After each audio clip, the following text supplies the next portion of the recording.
Bolsa de Flea Market otra vez. Aquí compramos un Have a Seat. Y también otro Coca-Cola, pero esta es la primera vez que compramos de ese Flea Market. Me costó $15, así que vamos a abrirlos. Bien, vamos a empezar con el Coca-Cola. Estos son, mucha gente le llama dupe, pero yo le llamo los chafufos. Este es como bien grande. Este es bien grande, la verdad. Y ahí están las mega fotos bien hermosas. Vamos a ver. Ya porque viene en bolsa, pues sabemos que primero el precio, la bolsa. Y vamos a ver. Ándala, oh, qué grande. Miren este es otro dupe también. Ok. Tiene su... Mira, yo tengo del otro. La del otro. Tiene su mega Coca-Cola. Sus mega ojos. Es suavecito.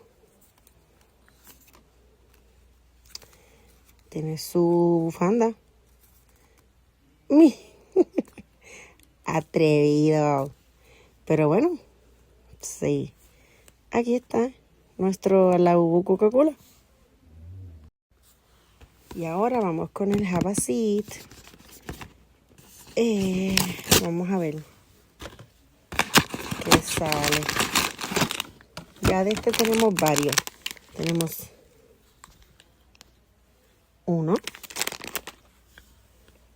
dos. Este va a ser como nuestro tercer Have a Seat. Vamos a abrirlo. Tenemos opciones, pero la verdad, yo que me salga el que... Ay, mira, es diferente. Pensé que por el color era el mismo, porque literal son el mismo color. Pero aquella está durmiendo y esta está sonriendo, así que esta sería... Sí. Sí, según la caja, es sí. Ay. Ok. Ellos son raritos.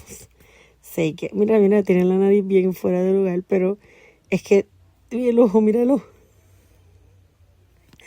Ay, Dios, esta tuvo una impresión un poquitito mal hecha, pero bueno, bienvenida a la familia.